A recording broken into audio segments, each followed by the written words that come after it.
పరిశీలించిన గౌరవ high court prima ఫెసీ లేనందువల్ల కేటీఆర్ గారిని అరెస్ట్ చేయవద్దని ఉత్తర్వులు ఇవ్వడం పట్ల హర్షం వ్యక్తం చేస్తూ ఉన్నాం. తొలి అడుగులోనే కేటీఆర్ గారు నైతిక విజయాన్ని సాధించారని తెలియజేస్తూ వారికి అభినందనలు తెలియజేస్తూ ఉన్నా. ఇది డొల్ల కేసు అని మొదటి అడుగులోనే స్పష్టమైపోయింది. ఇకపోతే ఈరోజు రేవంత్ రెడ్డి గారు అసెంబ్లీలో ఈ అంశంపై మాట్లాడారు. నేను విషయాల్లోకి వెళ్ళే ముందు రేవంత్ రెడ్డి గారు ఎంత పచ్చి అబద్ధాలు మాట్లాడతాడు, ఎంత గోబల్స్ ప్రచారం చేస్తాడు అనడానికి ఒక ఉదాహరణ చూపించి నేను ముందుకు వెళ్తాను. రేవంత్ రెడ్డి గారు ఏం మాట్లాడినరో ముందు మీకు అసెంబ్లీలో చూపిస్తాను. అసలు మేము అడిగింది ఏంది? వాళ్ళ ఈ కార్ రేసింగ్ మీద శాసనసభలో చర్చ జరపండి. చర్చ జరిగితే నిజానిజాలు సభ ద్వారా రాష్ట్ర ప్రజలకు తెలుస్తుంది. ఒకవేళ తప్పు చేస్తే మీరు వివరించండి. అది తప్పు చేయలేదు, రాష్ట్ర ప్రయోజనాల కోసం మేము చేసిన పని అని మేము వివరిస్తాం. అన్ని విషయాలు ప్రజలకు తెలవాలి, సభలో చర్చించాలని బీఆర్ఎస్ పార్టీ మొన్న స్పీకర్ గారిని కలిసి చర్చకు అవకాశం ఇవ్వమని అడిగాం. ఈరోజు కూడా శాసనసభలో అడిగాం. మరి మేము మాట్లాడతామంటే రేవంత్ రెడ్డికి అంత భయం ఎందుకు? మమ్మల్ని బయటకు పంపి సభలో మేము లేకుండా రేవంత్ రెడ్డి గారు దాని మీద చర్చించారు. మాకు చెప్పే అవకాశమే ఇవ్వలేదు. ఆ చెప్పింది కూడా ఎంత శుద్ధ అబద్ధమో ఒక్కసారి మీకు చూపిస్తాను. హెచ్ఎండిఏ ఖాతాలో ఉండాల్సిన కోట్ల రూపాయలు లండన్లో ఏదో కంపెనీకి మార్చి ఆ లండన్ కంపెనీ వెనకాల నీకేం లాలుచుందో చెప్పకుండా ముందు ట్రైపార్టీ అగ్రిమెంట్ ఉన్నదాన్ని బైపార్టీ అగ్రిమెంట్ చేసి బైపార్టీ అగ్రిమెంట్ల ఎన్నికల నిబంధనలను ఉల్లంఘించి రాష్ట్ర ప్రభుత్వ విధి విధానాలను ఉల్లంఘించి అన్ని రకాలుగా కోట్ల రూపాయలు అధ్యక్ష 55 కోట్లు అంటుండు అధ్యక్ష. వీళ్ళు చేసుకున్నది 600 కోట్లు ఎన్నికే 55 కోట్లు ఇవ్వగానే నేను పట్టుకున్నా అధ్యక్ష. 55 కోట్లు ఇవ్వగానే నేను పట్టుకున్నా కాబట్టి 500 కోట్లు మిగిలిపోయినాయి అధ్యక్ష. లేకపోతే నేను ఆయన వచ్చిండు కదా చెప్పిన కదా అధ్యక్ష, ఊహానిగా అయిపోతుందని. నేను అంటే 600 పోతుండే అధ్యక్ష. ఆయన ఏమన్నాడు? 600 కోట్ల రూపాయలని ఒక అసత్యాన్ని చెప్పే ప్రయత్నం చేసిండు. ఇది ఏబీబీ ఫార్ములా కంపెనీ మన రాష్ట్ర ప్రభుత్వ ప్రస్తుతం ఉన్న ఎంఏయుడి ప్రిన్సిపల్ సెక్రటరీ దానం కిషోర్కు రాసిన లేఖ. ఇది స్పష్టంగా ఇందులో ఉంది, నేను చదివి వినిపిస్తా. దానం కిషోర్ గారికి ఎప్పుడు రాశారు? 22 డిసెంబర్ 2023 ఈ ప్రభుత్వం వచ్చిన తర్వాత. ఇందులో ఏం రాశారు?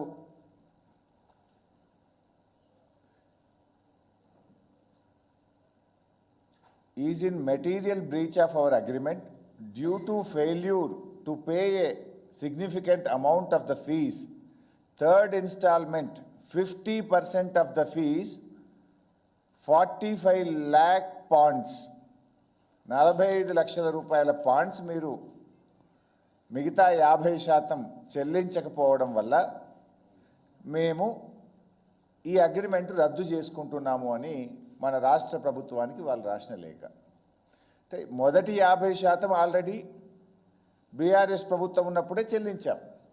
మిగతా 50% 45 లక్షల పాండ్స్ మీరు చెల్లించకపోవడం వల్ల ఈ అగ్రిమెంట్ రద్దు చేసుకుంటున్నాము అన్నారు. 45 లక్షల పాండ్స్ అంటే ఎంత పైసా? ఇవాళ పాండ్ వాల్యూ దాదాపు 106 రూపాయలు ఉంది. 45 లక్షల పాండ్స్ అంటే I think it will be around 47 crores.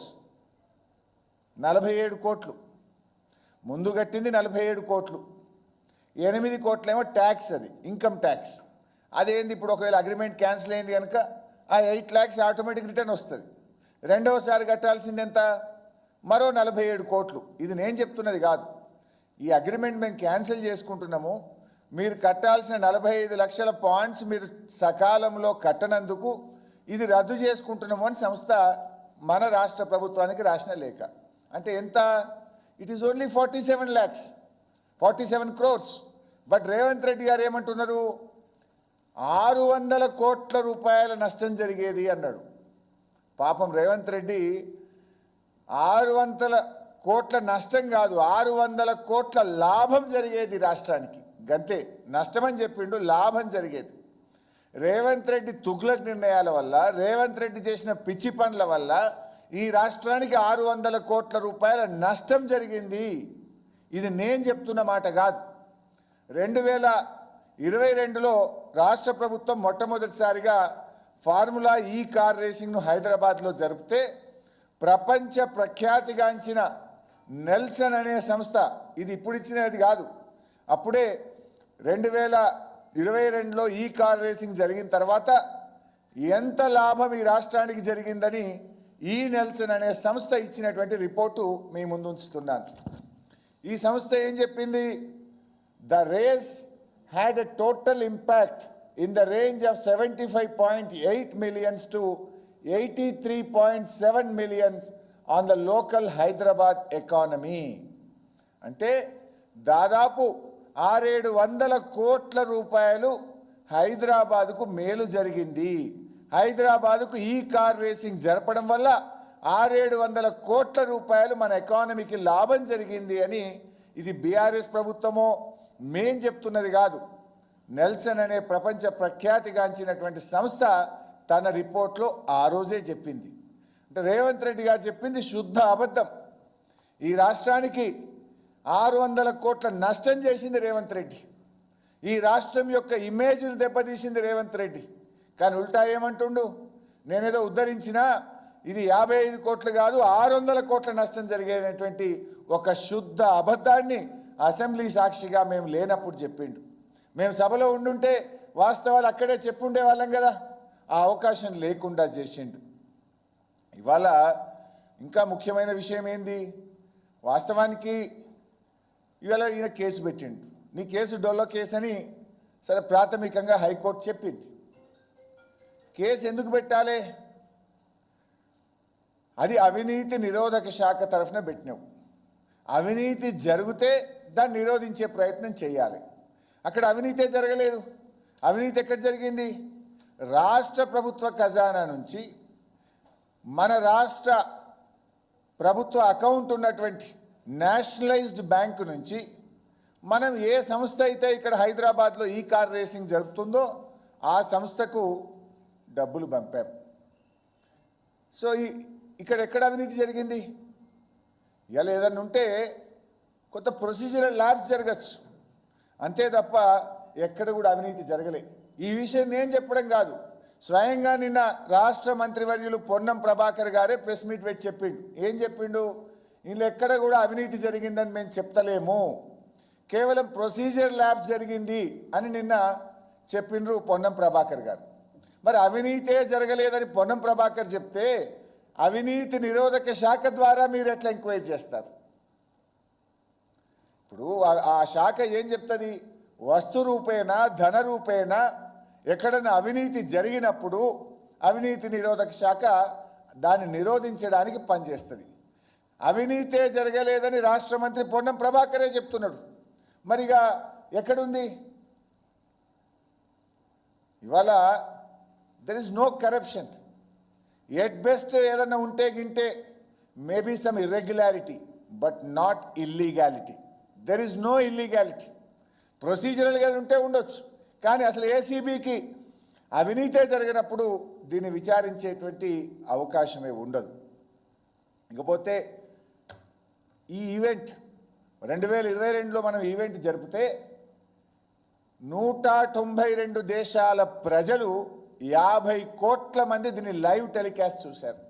అంటే 192 దేశాల్లో మన హైదరాబాద్ ఇమేజ్ను, మన తెలంగాణ రాష్ట్ర ఇమేజ్ను, మన దేశం యొక్క ప్రతిష్టను పెంచే విధంగా కేటీఆర్ గారు బీఆర్ఎస్ ప్రభుత్వం ఆ రోజు పనిచేసింది. ఏం చేస్తే 192 దేశాలు ప్రజలు ప్రత్యక్షంగా హైదరాబాద్లో జరిగే ఒక ఈవెంట్ను చూస్తారు? అంటే మన రాష్ట్రం యొక్క ప్రతిష్టను, గౌరవాన్ని ప్రపంచ పటంలో నిలిపే ప్రయత్నం చేసిండ్రు ఇవాళ కేటీఆర్ గారు.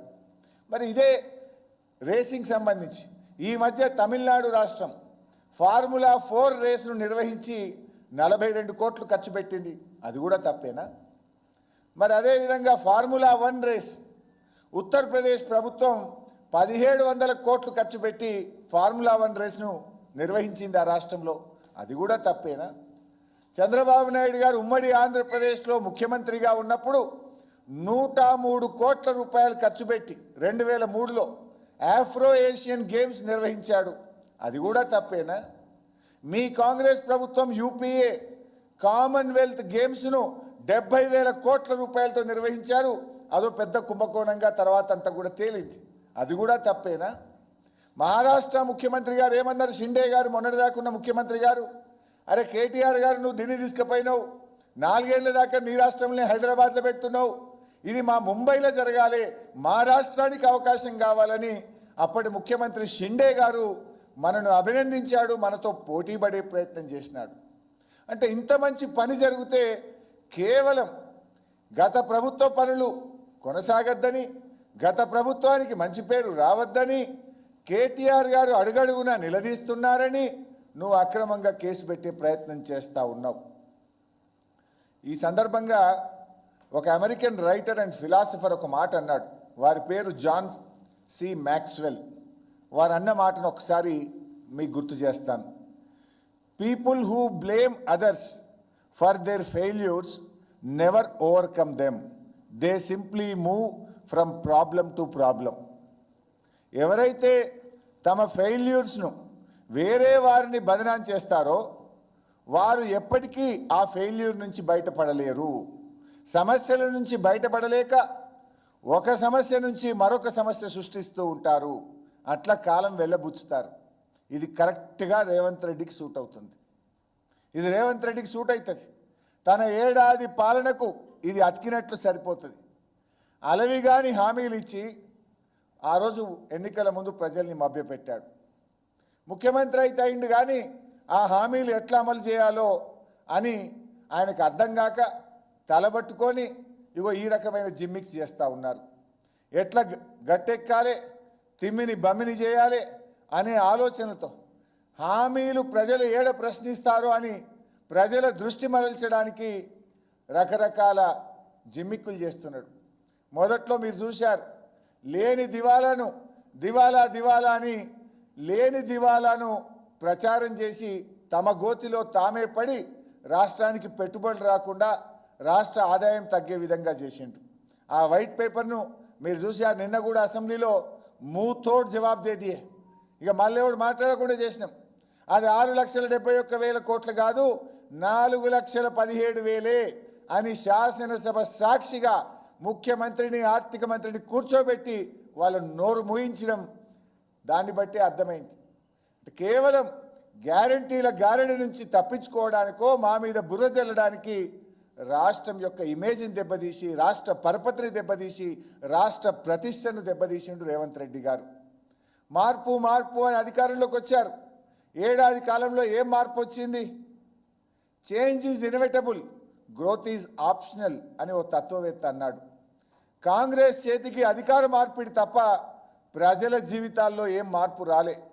ఈ ప్రభుత్వం మీద గట్టిగా మాట్లాడితే చాలు కేసులు, ఇచ్చిన హామీలు ఏమైనాయి అని అడిగితే అరెస్టులు, రోడ్డెక్కి శాంతియుతంగా నిరసన చేసిన నిర్బంధాలు. ఏం చేసిండు మా కేటీఆర్ గారు? నీ అవినీతి బండారాన్ని సిస్టమేటిక్గా బయటపెట్టిండు. నీ స్కాములు, నీ స్కీములు అన్ని ఆధారాలతో సహా ఎప్పటికప్పుడు ప్రజల ముందు ఉంచిండు. నీతో సహా నీ బ్రదర్సు, నీ అల్లుడు, నీ బామ్మర్ది బాగోతాలను బయటపెట్టి నీకు నిద్రపోకుండా చేసిండు. ప్రజల భవిష్యత్తు గురించి కాదు, నీవు చెప్పే 4th సిటీ నీ 4 బ్రదర్స్ కోసం అని చెప్పి ప్రజలకు అర్థమయ్యేలా వివరించిండు. మూసీ బ్యూటిఫికేషన్ పేరిట నువ్వు చేయబోతున్న లూటిఫికేషన్ను బయటపెట్టిండు. ఇవన్నీ చేసిండు కాబట్టే నీకు వశపడక ఏదో ఒక కేసు పెట్టాలని, ఎట్లన్నా కేటీఆర్ను జైల్లో వేయాలని గత కొద్ది రోజులుగా నువ్వు కుట్రకు తెరలేపినవు. అరెస్టులతో లీడర్లను, క్యాడర్లను భయభ్రాంతులకు గురి చేసి నీ కుంభకోణాలను, నీ లంబకోణాలను యథేచ్ఛగా కొనసాగించాలని నువ్వు ప్రయత్నం చేస్తూ ఉన్నావు. ఇవాళ ఆలోచించండి, కేటీఆర్ గారు చేసిన తప్పేంది? అసలు ప్రతిష్టాత్మకమైన ఫార్ములా ఈ రేసును ప్రపంచ దేశాలు పోటీ పడతాయి. దీనికి 192 దేశాలు పోటీ పడతాయి. అది భారతదేశానికి తేవడమే కాక దాన్ని మన హైదరాబాద్కు తేవడం కేటీఆర్ గారు చేసిన తప్ప. గ్లోబల్ సిటీగా ఉన్న హైదరాబాద్ను ఈవీ రంగంలో ఇన్వెస్ట్మెంట్కు డెస్టినేషన్ సెంటర్గా మార్చే ప్రయత్నం చేసిండు కేటీఆర్ గారు. అది తప్ప 2023లో 22-23లో 30 కోట్ల ఖర్చుతోని రాష్ట్ర ప్రభుత్వం 30 కోట్ల ఖర్చు పెట్టి రాష్ట్ర జిఎస్డిపికి 700 కోట్లు సమకూర్చారని నేను ఇప్పుడే నెల్సన్ సంస్థ రిపోర్ట్ మీ ముందు పెట్టాను. రాష్ట్ర ప్రభుత్వం పెట్టింది మొదటి దఫాలో 30 కోట్లే. అంటే జనరల్గా జిఎస్డిపి అంటే మీకు ఇలాంటి ఈ కార్ రేసింగ్ జరిగినప్పుడు జిఎస్టీ జనరల్గా ఈ రేస్లకు 28% జిఎస్టీ ఉంటుంది బైసాబ్. సో 700 కోట్లు మన రాష్ట్ర జిఎస్డిపికి వస్తే సరే రమారమే 20% వేసుకుందాం. 20% మనకు జిఎస్టీ కింద డబ్బులు వచ్చినా 70 కోట్లు వస్తుంది కదా. అంటే 70 అంటే 70 రాష్ట్రానికి 70 కేంద్రానికి 20% అంటే 140 కోట్లు వస్తుంది. 140 కోట్లలో నేరుగా రాష్ట్రానికి 70 కోట్లు జిఎస్టీ రూపంలో రాష్ట్ర ఖజానాకు వస్తుంది. కేంద్ర ప్రభుత్వ ఖజానాకు 70 కోట్లు వస్తుంది. సరే కేంద్రానికి పోయిన 70 కోట్లలో కూడా డెవల్యూషన్లో ఒక 2.32% మన స్టేట్కి వస్తుందంటే అదో 1.5 crore వస్తుంది. అంటే 71,50,00,000 రాష్ట్ర ఖజానాలోకి వచ్చినాయి. మొదటిసారి ఈ ఫార్ములా రేసింగ్ జరిగితే రాష్ట్ర ప్రభుత్వం పెట్టిన ఖర్చు 30 కోట్లు, రాష్ట్ర ఖజానాకు నేరుగా వచ్చింది 71,50,00,000. ఈ రాష్ట్రంలో జిఎస్డిపి కంటే లైక్ హోటల్స్, ట్యాక్సీసు, రెస్టారెంట్సు తదితర అన్నీ కలిపి 700 కోట్ల రూపాయలు మన రాష్ట్రానికి మేలు జరిగింది. పెట్టింది 30 కోట్లు, రాష్ట్ర ఖజానాకు వచ్చింది 71,50,00,000. ఈ రాష్ట్ర ప్రజలకు జరిగిన లబ్ధి 700 కోట్లు. రాష్ట్ర ఇమేజు 192 దేశాల్లో హైదరాబాద్ ఇమేజ్ను పెంచింది మొదటిసారి జరిగిన ఈ కార్ రేసింగ్. ఇది తప్ప రాష్ట్రానికి ఆదాయం పెంచిండు. ఈ రాష్ట్రం యొక్క బ్రాండ్ ఇమేజ్ను ప్రపంచ పటంలో నిలబెట్టే ప్రయత్నం చేసిండు కేటీఆర్ గారు. ఇది చేసినందుకు నువ్వు కేటీఆర్ని అరెస్ట్ చేస్తావా? ఏదో ఇందాక కూడా ఆయన మాట్లాడుతూ మాట అన్నాడు, ఎలక్షన్ కోడ్ వయలేషన్ ఉంది అని అన్నాడు. యాక్చువల్గా మొదటి ఇన్స్టాల్మెంట్ ఎప్పుడు ఇచ్చింది? అసలు ఫస్ట్ ఆఫ్ ఆల్ 2022-23లోనే అగ్రిమెంట్ అయింది. ఇది కొత్త అగ్రిమెంట్ కాదు, కొత్త నిర్ణయం కాదు. వచ్చే 4 ఏళ్ల పాటు హైదరాబాద్లో ఈ కార్ రేసింగ్ జరిగేటట్టు నిర్ణయం జరిగింది. ఏడాది అర్థం కిందనే అయింది ఫస్ట్ డెసిషన్. సెకండ్, మొదటి ఇన్స్టాల్మెంట్ ఎప్పుడు ఇచ్చారు? అక్టోబర్ 5, 2023 నాడు ఇచ్చారు. ఎలక్షన్ కోడ్ ఎప్పుడు వచ్చింది? అక్టోబర్ 9, 2023 వచ్చింది. ఇక కోడ్ ఎక్కడిది? ఒక నిర్ణయం ఏదైనా జరిగితే ఆన్గోయింగ్ ప్రాసెస్, దానికి ఎలక్షన్ కోడ్కు రాదు. అన్ని పచ్చి అబద్ధాలు. నిజంగా ఎలక్షన్ కోడ్ ఒకవేళ వయలేషన్ 1 నిమిషానికి ఉందనుకుందాం, ఉంటే ఎలక్షన్ కమిషన్ చూస్తుంది. ఏసీబీకి ఏం పనండి నాకు అర్థం కాదు. ఒకవేళ ఎలక్షన్ కోడ్ ఆఫ్ కండక్ట్ ఏదైనా ఉంటే గింటే లేనే లేదు, అది ఎలక్షన్ కమిషన్ చూడాలి. ఏసీబీకి ఏం సంబంధం? ఏసీబీని అడ్డం పెట్టి నువ్వు ఎట్లా కేసు పెట్టే ప్రయత్నం చేస్తావు? పగ ప్రతీకారం. కేటీఆర్ నిన్ను అడుగడుగు నిలదీస్తుండ కనుక పగతో నువ్వు ఇలాంటి ప్రయత్నం చేస్తూ ఉన్నావు. అంటే అసలు కరప్షనే లేని దగ్గర ఏసీబీ కేసు పెడుతుండు. ఇక్కడ ఇంకో జోక్ బైసాబ్, ఏసీబీ కేసులో A1గా కేటీఆర్, A2గా ఒక అధికారిని పెట్టినట్టున్నాడు. అసలు డబ్బులు పోయిన కంపెనీ పేరు ఎందుకు పెట్టలేదు? ఇలా కేటీఆర్కి అయితే సంబంధం లేదు.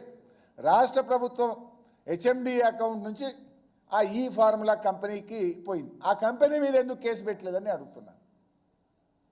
అంటేనే అర్థమవుతుంది కదా, నీ లక్ష్యం కంపెనీ కాదు, నీ లక్ష్యం కేటీఆర్ని అరెస్ట్ చేసి కుట్రతోని జైల్లో పెట్టాలి. నువ్వు డబ్బులు ఏ అకౌంట్లకు పోయినాయి, దాని మీద ఎందుకు కేసు నమోదు చేయలేదు? ఇంకా జోక్ ఏంటంటే బైసాబ్, మొన్న సాయంత్రం 5 గంటలకేమో ఫిర్యాదు చేసిండ్రు. ఎవరు? ప్రిన్సిపల్ సెక్రటరీ దానం కిషోర్ గారు మొన్న సాయంత్రం ఫిర్యాదు చేస్తారట. పొద్దుగాలటి వరకే ఏసీబీ కేసు అయిపోయింది, ఎఫ్ఐఆర్ అయిపోయింది. 24 గంటల కేసు అవుతుందా? ఒక ఫిర్యాదు వస్తే విచారణ జరగాలి, దాని వెనక ముందు అన్ని నిజానిజాలు తెలుసుకొని ఎఫ్ఐఆర్ చేయాలి. 24 గంటలు తిరక్క ముందే నువ్వు కేసు పెట్టావంటే దాని వెనుక కుట్ర ఇలా రాష్ట్ర ప్రజలకు స్పష్టంగా అర్థమవుతా ఉంది. అంటే అందుకే ఇలా కోర్టు కూడా రిలీఫ్ ఇచ్చింది. ఇలా కొండంద వేల్కని పట్టినట్టు అధికారంలోకి వచ్చిన ఏడాది తర్వాత ఏదో శోధించినట్టు ఇప్పుడు డైవర్షన్ పాలిటిక్స్ చేస్తున్నారు. ఈ డైవర్షన్లో భాగమే ఇలా కేటీఆర్ గారి మీద పెట్టిన కేసు.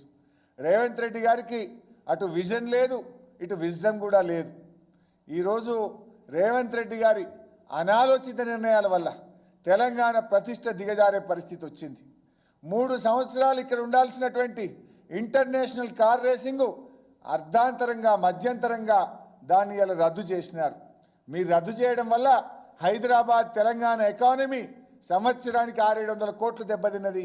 రాష్ట్ర ప్రభుత్వ ఆదాయం దెబ్బతిన్నది.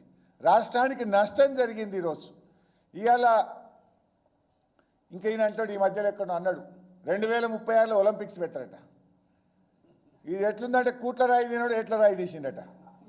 ఉన్న అగ్రిమెంటును, ఉన్న కార్ రేసింగ్ను, ప్రపంచ ప్రతిష్టాత్మకమైన కార్ రేసింగ్ను ఉన్నదాన్ని ఓడగొట్టిండు. ఇంకేదో పెద్ద ఒలింపిక్స్ చేస్తానో డబ్బ కొడుతున్నాడు. ఇంకా దారుణం ఏంటంటే ఇవాళ ఆల్రెడీ ఆ సంస్థ లండన్లో కేసు వేసింది. ఇవాళ తెలంగాణ రాష్ట్ర ప్రభుత్వం అర్ధాంతరంగా ఇది రద్దు చేయడం వల్ల మాకు నష్టం జరిగింది అని లండన్లో కేసు వేసింది. ఆ కేసు కూడా మన భారతదేశ ప్రముఖ న్యాయవాది హరీష్ సాల్వేనే లండన్లో కేసు వాదిస్తున్నాడు. రేపు అక్కడ వాళ్ళ కేసు గెలిస్తే రాష్ట్రానికి భారం, రాష్ట్రానికి నష్టం. రాష్ట్రం ఇమేజ్ పోయింది, బ్రాండ్ ఇమేజ్ పోయింది, పరువు పోయింది, ఆదాయం పోయింది. లండన్లో ఇప్పుడు రాష్ట్ర ప్రభుత్వం మీద కేసు నడుస్తున్నది. ఇవాళ ఏదో మాట్లాడుతున్నారు కొందరు, ఇది ఒక కేటీఆర్ సంబంధించిన అంశం. ఇది కేటీఆర్కి ఒక్కరికి ఎందుకు సంబంధం? 4 కోట్ల తెలంగాణ ప్రజలకు సంబంధం కదా. 4 కోట్ల ప్రజలున్న తెలంగాణ రాష్ట్రం యొక్క ఇమేజ్ దెబ్బతిన్నది, హైదరాబాద్ ఇమేజ్ దెబ్బతిన్నది. ఈ రాష్ట్రానికి వచ్చే ఆదాయం తగ్గింది. ఈ రాష్ట్ర ప్రజలకు జిఎస్టీ రూపంలో రావాల్సిన డబ్బు రాకుండా పోయింది. ఇది దేశం ప్రతిష్ట దెబ్బతీసిన ఈ రాష్ట్రం యొక్క పరువు తీసే విధంగా రేవంత్ రెడ్డి గారి నిర్ణయాలు ఉన్నాయి. ఇవాళ రేవంత్ రెడ్డి గారు మాట్లాడినటువంటి పిచ్చి పిచ్చి నిర్ణయాలు అంటే విజన్లెస్ చీఫ్ మినిస్టర్. ఒక రకంగా చెప్పాలంటే this visionless chief minister ruined the Hyderabad brand and Telangana state image. ఈయన అన్ని తప్పులే, ఏది అప్పులు అని లేని అప్పులు చెప్పుడు, లేకదంటే హైడ్రా అని చెప్పి ఆయనతో రియల్ ఎస్టేట్ రంగాన్ని ఆగం చేసుడు, ఎల్ఎన్టీ సీఈఓని అరెస్ట్ చేయంటాడు. అంటే ఓ దాసరి నారాయణరావు గారు సినిమా తీసిండు పైసాబ్, ఎందుకట సినిమా పేరు పిచ్చోని చేతిలో రాయి. ఇవాళ అట్లా అయిపోయింది మన రాష్ట్ర పరిస్థితి. రేవంత్ రెడ్డి పాలనలో ఎప్పుడు ఎవరి మీద పడతాడో, ఎవరి మీద కేసులు పెడతాడో, ఏం చేస్తాడో తెలియనట్టు అయిపోయింది. శుక్రవారం వచ్చిందంటే ప్రజలు భయపడుతున్నారు.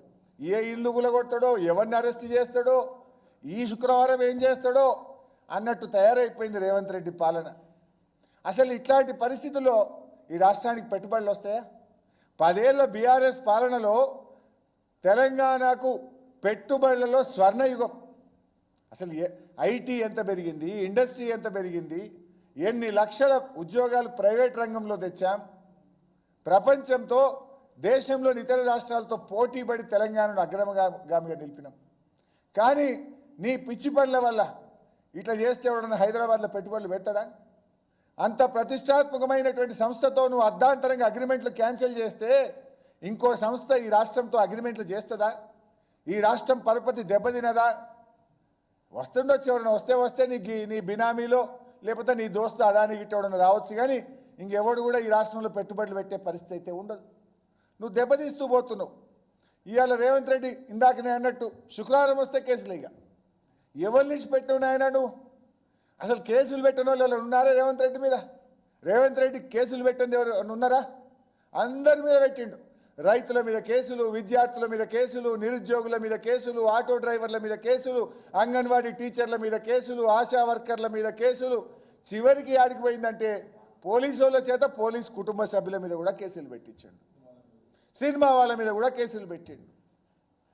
ఆయన పాలనలో ఉన్న లోపాలను, ఆయన తప్పిదాలను ఎత్తి చూపుతున్నటువంటి ప్రతిపక్ష నాయకుల మీద కూడా కేసు పెడతా ఉన్నాడు. ఈ అందరి మీద, రైతుల మీద పెట్టినోడు, అంగన్వాడీల మీద, ఆశాల మీద, నిరుద్యోగుల మీద, ఉద్యోగుల మీద, విద్యార్థుల మీద పెట్టినోడు మా మీద పెట్టడా? పొద్దుగా లేస్తే ఆయన తప్పులను ఎత్తి చూపుతున్నాం. నీ 6 గ్యారెంటీలు ఏమైనా అడుగుతున్నాం. అది అడుగుతున్నామనే ఇవాళ కేటీఆర్ గారి మీద కేసు పెట్టిండు, నా మీద కేసు పెట్టిండు, తలసాని శ్రీనివాస్ యాదవ్ గారి మీద కేసు పెట్టిండు, మా పల్లా రాజేశ్వర రెడ్డి గారి మీద కేసు పెట్టిండు, మా కౌశిక్ రెడ్డి గారి మీద కేసు పెట్టిండు. ఇవాళ విడుదలైన పట్నం మహేందర్ రెడ్డి గారి మీద కూడా అక్రమ కేసే పెట్టిండు. ఇవాళ రేవంత్ పాలన ఎట్లా తయారైందంటే పోలీసులతో దబాయించు, అక్రమ కేసులు బనాయించు, అబద్ధాలతో బుకాయించు. ఇది రేవంత్ పాలన. ఢిల్లీలోనేమో వీళ్ళ నాయకుడు రాహుల్ గాంధీ గారు రాజ్యాంగ పరిరక్షణ అని రోజు రాజ్యాంగాన్ని పట్టుకొని తిరుగుతాడు. ఢిల్లీలోనేమో రాజ్యాంగ పరిరక్షణ కావాలి, గల్లీలోనేమో రాజ్యాంగ భక్షణ చేయాలి. ఉందా అసలు ఈ రాష్ట్రంలో రాజ్యాంగం? రాజ్యాంగం రచించిన అంబేద్కర్కే తాళం వేసి పెట్టిండిన 125 అడుగుల అంబేద్కర్కు ప్రజలు దర్శించుకోకుండా ఎవరు వెళ్లకుండా అంబేద్కర్కే తాళం వేసి పెట్టిన మనిషి రేవంత్ రెడ్డి గారు. ఎండాకాలం కూడా కొంచెం జాగ్రత్త తీసుకుంటే వడదెబ్బ నుంచి తప్పించుకోవచ్చేమో కానీ రేవంత్ రెడ్డి హైడ్రా దెబ్బను తప్పించుకోలేక రియల్ ఎస్టేట్ రంగం ఈ రాష్ట్రంలో ఢమాలైపోయింది. లేస్తలేదు ఏడాదా, ఇప్పట్లో లేస్టేట్ కూడా ఇవాళ కనబడతలేదు. ఇవాళ నువ్వు ఎన్ని కేసులు పెట్టినా, నువ్వు మా కేటీఆర్ గారిని కానీ మా మీద ఎంత వెంటబడ్డా మేము ఈ 4 కోట్ల ప్రజల పక్షాన ఈ కష్టపడి పోరాడి సాధించిన ఈ తెలంగాణను నిలబెట్టే ప్రయత్నం చేస్తాం. ఎందుకంటే పోరాటాలు మాయి. ఈ తెలంగాణ రావడానికి కేసీఆర్ గారి నాయకత్వంలో కష్టపడి తెలంగాణ తెచ్చిన వాళ్ళం. దీన్ని కాపాడుకునే బాధ్యత మా మీద ఉంటుంది. నువ్వు కేటీఆర్ గారి మీదనో మా నాయకుల మీదనో ఎన్ని కేసులు పెట్టినా మాకు రాజ్యాంగం మీద నమ్మకం ఉన్నది, న్యాయస్థానాల మీద నమ్మకం ఉన్నది, ధర్మం మీద నమ్మకం ఉన్నది. ప్రజల పక్షాన మేము పోరాడుతూనే ఉంటాం. అయితే ఇవాళ ఇంకొకటి కూడా ఉన్నది, అంటే అది నిజమా అబద్ధం నాకు తెలియదు, సోషల్ మీడియాలో చూస్తూ ఉంటే అసెంబ్లీలో ఉంటుంది. ఈడీ వాళ్ళు సమాచారం అడిగినారు, ఈడీ వాళ్ళు సమాచారం అడిగినని వస్తున్నది. అడిగినరా లేదా నిజం, సబ్జెక్టు కరెక్షన్. సాయంత్రం కేసు అయితే సాయంత్రం కంప్లైంట్ ఇస్తారు, పొద్దుగాల ఎఫ్ఐఆర్ అవుతుంది, మళ్ళీ సాయంత్రం వరకే ఈడీ వాళ్ళు ఇన్ఫర్మేషన్ అడుగుతున్నారు. అంటే కాంగ్రెస్ బీజేపీలు ఎంత కుమ్మక్కైనరో స్పష్టంగా అర్థమవుతుంది. చోటే బై బడే బైల బంధం ఇవాళ స్పష్టంగా రాష్ట్ర ప్రజలకు అర్థమవుతా ఉంది. సివిల్ సప్లైలో స్కామ్ అయింది, 1000 కోట్ల రూపాయల ప్రజాధనం దుర్వినియోగమైంది రేవంత్ పాలనలో. దాని మీద చర్య తీసుకోండి అని ఈడీకి, సిబిఐకి, కేంద్ర ప్రభుత్వానికి మేము ఫిర్యాదు చేసి 6 నెలలైనా ఎందుకో కాంగ్రెస్ మీద కేసు అంటే ఆ విచారణ చేయడానికి బీజేపీ ముందుకు వస్తలేదు. పొంగులేటి శ్రీనివాస్ రెడ్డి గారి మీద ఈడీ రైడ్ అయినట్టుగా 70-80 రోజులు అయినట్టుంది.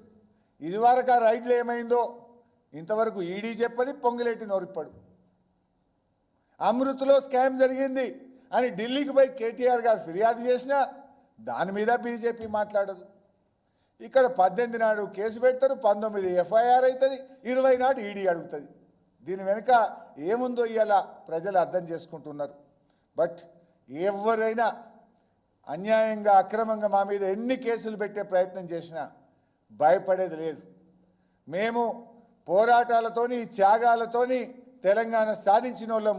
రేపు కూడా ఈ తెలంగాణ హక్కులు కాపాడడానికి ప్రజల పక్షాన, తెలంగాణ భవిష్యత్తు కోసం, తెలంగాణ బ్రాండ్ ఇమేజ్ని కాపాడడం కోసం ఈ ప్రభుత్వాన్ని ప్రశ్నిస్తూనే ఉంటాం.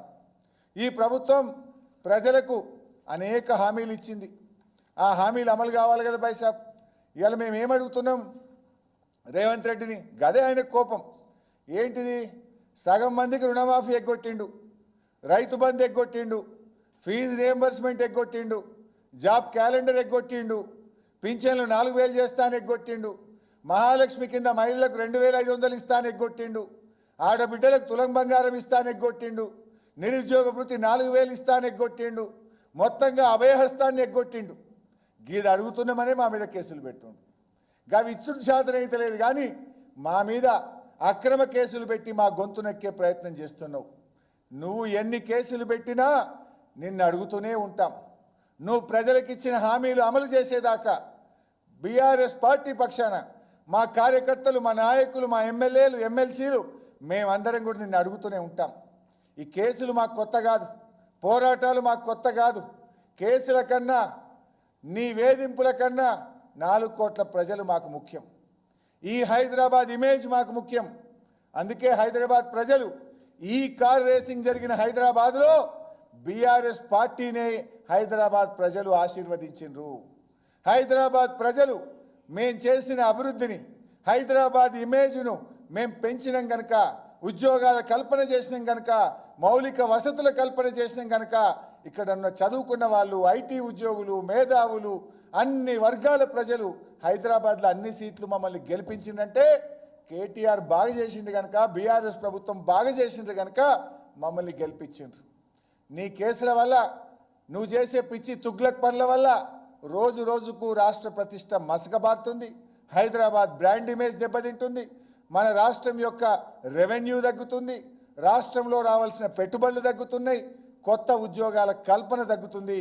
ఇప్పటికైనా ఈ పిచ్చి ప్రయత్నాలు మానుకో. ఇప్పటికైనా ఈ రాష్ట్రం కోసం, రాష్ట్ర భవిష్యత్ కోసం పనిచేయాలని చెప్పి కోరుతూ సెలవు.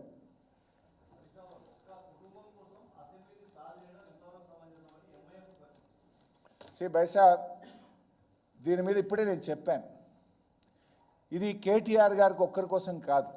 కేటీఆర్ ఎవరి కోసం కొట్లాడండి బైసాబ్? 4,000 పింఛన్ ఇవ్వమని కొట్లాడిండు, 15,000 రైతు బంధు ఇవ్వమని కొట్లాడిండు, రుణమాఫీ చేయమని కొట్లాడిండు. నువ్వు ఇస్తానన్న మహాలక్ష్మి 2,500 ఎప్పుడు ఇస్తావని కొట్లాడిండు. నీ 2 లక్షల ఉద్యోగాలు ఇవ్వమని కొట్లాడిండు. మూసీ హైడ్రాలో పేదల ఇండ్లు అర్ధరాత్రి పూట అక్రమంగా కూలగొడితే వారికి అండగా నిలబడ్డాడు. అంటే ప్రశ్నించే గొంతును నొక్కాలని ప్రయత్నం చేస్తున్నాడు ఆయన. ఈ విషయం మొత్తం రాష్ట్రం యొక్క ఇమేజ్ దెబ్బతిన్నది. నువ్వు అర్ధాంతరంగా ఒప్పందం రద్దు చేసుకోవడం వల్ల కొత్తగా ఇంకెవరన్నా ఒక రెప్యూటెడ్ కంపెనీ ఈ రాష్ట్ర ప్రభుత్వంతో ఒప్పందం చేసుకుంటుందా? రాష్ట్రానికి పెట్టుబడులు వస్తాయా? నీ పిచ్చి ప్రయత్నాల వల్ల ఈ రాష్ట్రం దెబ్బతినొద్దనేదే మా ప్రయత్నం. అయినా మేము ఏమడిగినాం బ్రదర్? అసెంబ్లీలో చర్చ పెట్టమన్నాం. చర్చ అడుగుడు తప్ప కేసు పెట్టద్దానిలే. మేము కేసు ఎందుకు పెట్టినామని మేము అడగలే. దీని మీద చర్చ పెట్టండి అని అడిగినాం. ఏమో 2 గంటలు అసెంబ్లీలో మాట్లాడితే ఈ కార్ రేసింగ్ మీద ఏం కుంపలు మునిగిపోతాయి ప్రభుత్వానికి? మమ్మల్నేమో మేము లేకుండా చూసి నువ్వు మాట్లాడినావు. మేముంటే మేము కూడా మా వర్షం చెప్తే దీనివల్ల ఇప్పుడు నేను చెప్పినా కదా బైసాబ్, పెట్టింది 30 కోట్లు, ఈ రాష్ట్రానికి ఖజానాకు నేరుగా వచ్చింది 71 కోట్లు. రాష్ట్ర ఖజానాకు లాభమైంది, రాష్ట్ర ప్రజలకు లాభమైంది, ప్రపంచవ్యాప్తంగా హైదరాబాద్ బ్రాండ్ ఇమేజ్ పెరిగింది. What is wrong in this?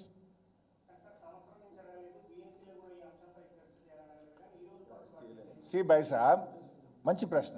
నువ్వు అరెస్ట్ చేస్తావని మాకు కలబడుతుందా? నువ్వు కేసు పెడతావని మాకు కలబడుతుందా? నువ్వు దీని మీద విచారణ జరిపిస్తా అని కేసు పెట్టా అని బీఆర్ఎస్ పార్టీకి ఏం కలబడదు కదా. మేము బీఏసీ మీటింగు పోయినాడు ఈ అంశం లేదు కదా చర్చ. అయినా నువ్వు గవర్నమెంట్ వచ్చినాడే పెట్టేది ఉండే. ఆ సంస్థ ప్రతినిధులు నేను కలిసింది కదా, ఆ రోజు ఎందుకు కేసు పెట్టలే? ఏడాది తర్వాత ఎందుకు కేసు పెడుతున్నావు? అంటే ఈ ఏడాది కాలంలో నీ ప్రభుత్వం ఫెయిల్ అయింది. నీ ఫెయిల్యూర్స్ను అడుగడుగున కేటీఆర్ బీఆర్ఎస్ పార్టీ ప్రశ్నిస్తుంది కనుక నువ్వు ఇలా కేసు పెట్టినావు. మరి కేసు పెట్టినప్పుడు మేము చర్చించడం మేము అడిగాం. తప్పేముంది పైసా? బీఏసీ మీటింగ్ జరిగినాడు నువ్వు కేసు పెట్టలే కదా.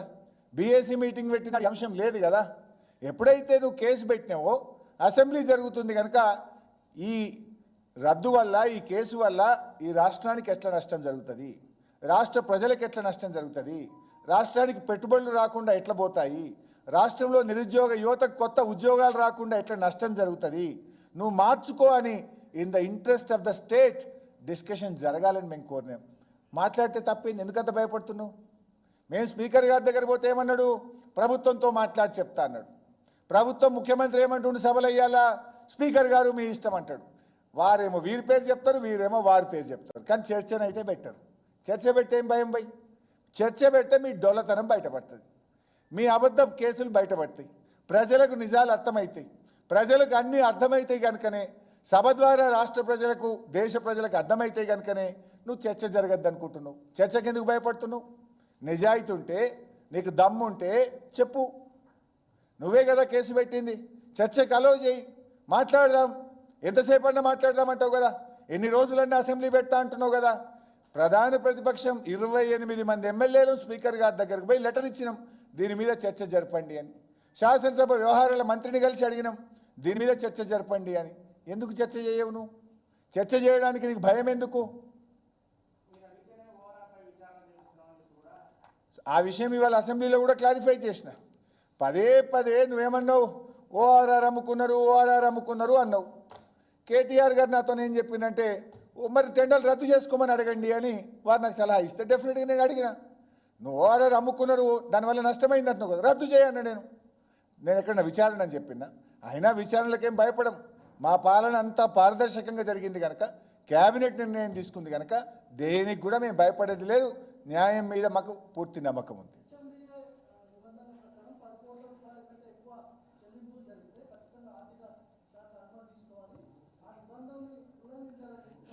భాయ్ సాబ్, హెచ్ఎండిఏ నిబంధనల ప్రకారం 10 కోట్లు దాటితే గవర్నమెంట్ నిర్ణయం తీసుకోవాలి. Government is KTR, government is minister, గవర్నమెంటే అనుమతి ఇచ్చింది కదా. Up to 10 crores HMDA can take decision. More than that, government has to take decision. So KTR has as a minister, he has taken the decision. What is wrong in that? Where is corruption? Corruption ఎక్కడుంది అక్కడ? ప్రభుత్వము ఇప్పుడు ఇందాక నేను మీకు చాలా ఉదాహరణలు చెప్పాను కదా భాయ్ సాబ్. ఉత్తరప్రదేశ్లో ఇదే ఈ కార్ రేసింగ్ మీద దాదాపు 1700 కోట్లు ఖర్చు పెట్టారు. నిన్నగాక మొన్న తమిళనాడు ఇదే ఈ కార్ రేసింగ్ మీద 40 కోట్లు ఖర్చు పెట్టింది. మహారాష్ట్ర ముఖ్యమంత్రి షిండే గారు, అరే భయ్ మా ముంబైకి రండి 4 ఏళ్ళు హైదరాబాద్లో ఉంటారని వీళ్ళని బతిలాయండి కదా. ఎందుకు? బాంబే ఇమేజ్ పెరగాలి, మహారాష్ట్ర ఇమేజ్ పెరగాలి, మహారాష్ట్ర జిఎస్డిపి పెరగాలి, మహారాష్ట్ర ప్రభుత్వ ఆదాయం పెరగాలనే ఆనాటి మహారాష్ట్ర ముఖ్యమంత్రి పోటీ పడ్డాడు కదా. ఇది మంచి పని కనుక మహారాష్ట్ర పోటీ పడ్డది మనతోని. ఇది మంచి పని కనుక మద్రాసు రాష్ట్రం వాళ్ళ రాష్ట్రంలో చేస్తున్నది. ఇలా తప్పు ఎక్కడున్నది? కేటీఆర్ అకౌంట్లోకి ఇటు ₹1 వచ్చిందా భాయ్ సాబ్? ₹1 ఏదైనా కేటీఆర్ అకౌంట్లోకి వస్తే వస్తు రూపంలో, ధన రూపంలో ఏదైనా వచ్చుంటే అక్కడ corruption. There is no question of corruption. Thank you.